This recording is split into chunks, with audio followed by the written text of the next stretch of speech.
So I'm very much looking at the mutant cultures of Cyberpunk 2077, a role-playing game that was released in 2020, absolutely hammered online for its glitches, but since the different patches had a revival, and is now one of the most played games of all time on Steam. Cyberpunk 27 forms the basis of a case study for myself. It is primarily situated in and located in Night City, a post-future city that where government has collapsed and corporations have taken over the running of everything in typical cyberpunk style. And there is a culture in particular of body augmentation, of um, adapting um, bodies, often for a status symbol, often for a sign of class in particular. And there's a culture throughout of trying to consistently ingrain and change our bodies. And why I've taken this as a case study and looking at the figure of the cyborg, I'm trying to flip the concept of the cyborg a little bit. Haraway is often criticised by scholars such as Alamo in particular for forgetting the fleshy bits in favour of focusing on the materiality. And I want to get that relationship and interrogate that relationship a little bit from the perspective of flesh. So I'm going to look at whether through the kind of consistent cyborgation of characters, if there has been a mutation in particular of culture, and with our bodies changing, if that in Night City has changed the way that cultures operate, and is there a relationship between culture and the body? And if so, how is it expressed? And this is part of a much wider project of publications on this issue. So I'm just looking at some of the select communities where these features may be more common throughout the game. So I'm looking in particular at mutations and body augmentation, and this idea of body augmentation is very much a Gothic staple, which Ewan Kirkland in Video Games in the Gothic talks about the cyber Gothic, and this idea of upgrading bodies. And Rosie Badotti, posthumous scholar, as we heard in the other talk just before mine, calls this radical neo-materialism, this idea that we can upgrade the body through technology in particular. Night City is particularly concerned with body modification, and it lives in a biotechnological age, and it very much speculates on the future of biotechnology. Rajan says that we currently live in biocapitalisms and bioeconomy. So Night City then has kind of parallels with a more extreme form of our own world. And humanity is often morphed and changed where augmentations become commonplace, but there are people who are treated in literature and texts as mutants, who are marginalized, who are morphed and changed, but unlike the rest of the population, their changes and experimentations of body augmentation are seen as so extreme that they are often marginalized for their positions. So we're going to be looking at that tension between accepted body augmentation and what is accepted in Night City to what is marginalized essentially. There's a long history of body modification in Night City. This has evolved from medical prostheses, which came from about a war that happened before the game, which really sped up cyber development. There was the collapse of the US government and wars with Mexico.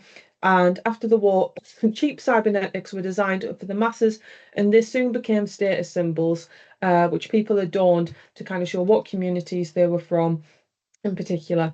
And every corporation also saw the flood of technology in the market and wanted to implant their workers with technology and with surveillance technology in particular. And they also, during corporation wars, implanted their workers to make them super soldiers. This is not a concept entirely removed from what is happening in reality. For instance, Jeffrey has noted that in the United States, they've spent over 400 billion on million defense between the years 2005 and 2016, and that substantial efforts had been taken to develop new super soldiers. And Chris Hilbersgate, in particular, examined the depiction of cyborgs as super soldiers in media and points to the use of visors in real world combat that display information as a comparison in a real world example. And Hilbersgate declared that the idea of the cyborg and the figure of the cyborg is a better soldier, a better lover, a superhero, but that does not necessarily mean that their masculinity is enhanced. So while there are often kind of toxic super soldier connotations, with trying to be the best in Night City in particular, in a world that is very harsh, very dystopian, and people are trying to make a name for themselves above their corporations. Often the body augmentation doesn't result in any kind of attempts at re-enhancing their masculinity under these oppressive systems. Thwaites Bates in particular has highlighted that within the rhetoric of transhumanism and posthumanism, advances in technology make a myriad of promises to improve health and life longevity, but can also represent an invasion of bodily integrity, as well as economic and political exploitation and oppression, which very much happens with the corporations of Night City. And M. Catherine Hales, famous posthumanist, stated that the creator must always be wary, for ironically expanded too far across the bodies of disciplines, the science of control might rob its progenitor of the very control that was no doubt for him one of its most attractive features. And we see consistently tensions rising up between corporations who wish to control and populations. And as the player, we get to witness the communities who are trying to take autonomy over their bodies back, often in tension with the corporations around them. The role of body modification is really, from a player observer point of view, it is it proliferates across Night City. And the player is witness to most group dynamics either via interactions as shards, which contain the lore, and there are numerous messages and references relating to body augmentation and body upgrades, including black market trade. The culture around Night City in particular is organised around attitudes of body augmentation, as I'll show you from some of my case studies, showing that people organise and collect and make communities based on ideas of what they think the body should be and how they express their bodies. And the player acts very much as an observer to all the subcultures in some form, and the body can be a site of control and subjugation. For instance, one of the gangs that we'll be looking at, Maelstrom, have a particular hatred for flesh, and often when they get in gang warfare, they dismember and skin alive their rivals to signify how much that they hate flesh. And much like Grand Theft Auto, according to Strain and Miller, players are encouraged to adopt a tourist perspective to these different communities and to the city at large. And within GTA, Strain and Miller argues that the gaze was trained for consumerism, with Liberty City a place to wander, explore, often instead of completing the major missions, or at least delaying the completion. And Jenkins argues that today body modification has become so commonplace that any stable separation between the monstrous and the normal is breaking down. And Jenkins in particular points to mainstream bodily tampering and piercings as more common when they were once shopping and transgressive. And Night City in particular, gangs such as we're going to see, really push this idea of modification and the normalization to the extreme limits. So while people may generally accept body modification in Night City as a morphing of humanity, there are some groups who were seen as so extreme that they are othered for it and marginalised. Sometimes they wish to be othered for it as well, and on the outskirts of society as a way to claim back control from corporations. As a paratext, the world of Cyberpunk really expands on the lore of Night City, which claims that in the last 30 years, cyberware has become widely used in every aspect of life across all social strata, from military, medicine, and manufacturing to family life, sex, and entertainment. Its development created legal and illegal business, from brain dance and cyber fashion to the black market of cyber limbs and bioengineered organs, and humanity has been forever changed in this futuristic setting. So one of the main groups that you have are the Corpors. Night City is very much ruled by corporations, and even the police have been privatised and often cannot interfere with the corporations' kind of private wars which are going on. They enforce implantations on employees for job performance and also to keep employees under surveillance. And gangs and mercenaries often make their own subcultures as a way of resistance to corporate surveillance through their own use of body modifications. And you see that the capitalism is very much based on these kind of bioeconomies. Cooper and Waldby argue that the bioeconomy is a key site of investment and competition between post-industrial and emerging economies, and this is enacted consistently across Night City by the competing corporations. And Kirkland added in his study of Bioshock that in depicting a violent world of bodily augmentation, accelerated evolution, and manufactured monstrosity, Bioshock echoes various Gothic sub-cycles exploring questions of humanity and its place in a postmodern, post-human world. The implementation of technology with bodies creating a cyber-gothic quality, reflecting the fascination of the body. And Dryden argues that the depiction of augmentation expresses the excitement of scientific possibility intertwined with images of mutilation and mutation. And you very much get that frenetic aesthetic of mutilation and mutation consistently throughout Cyberpunk and Night City, as I'll show you from my subgroup case studies. First and foremost of which is really Maelstrom. Um, a Maelstrom push body augmentation to the limits. They have such a hatred for the flesh that they refer it to as meat, a commodity to be traded and ultimately to be disposed of. Um, and as I've mentioned, rivals targets get found dismembered or skinned alive. There is a side quest as well where they will force implants on monks who object to augmentation, wanting to keep the body as they see it pure. So you have kind of meta missions that the player observes around rituals of the body, and also by the physical manifestations of fighting over philosophies, essentially, and the philosophies of the body. And they are so extreme in their modifications that they are the only gang or NPC group to have an extreme threat level to the player, which shows how kind of enmeshed they are with the culture of augmentation, making them super soldiers, even if they're not working for corpors. Next, you have the Normads who are very much on the outside of society. They try and resist a corporate interference as much as possible. And they scavenge for tech, but technology is more of a means to an end. However, communities do operate around it. They take the technology that will help them, that they will need, that they can congregate around, and that can get them and serve their wider family. And so their body augmentation is very much a holistic approach and a community approach where their bodies are very much subservient to the wider group in terms of physical labour, but also in terms of what implants they'll have because of what technology or infiltration technology they'll need to take on rival gangs. They have a working mistrust of working with corpors for their use of surveillance in particular, wanting a more independent spirit for Night City, and they're the only group who can leave Night City happily under their own steam, it must be said as well. They will work with outside groups, but it's a consistent point of tension as they do not trust groups, particularly those with body augmentation or implants that are not controlled by them.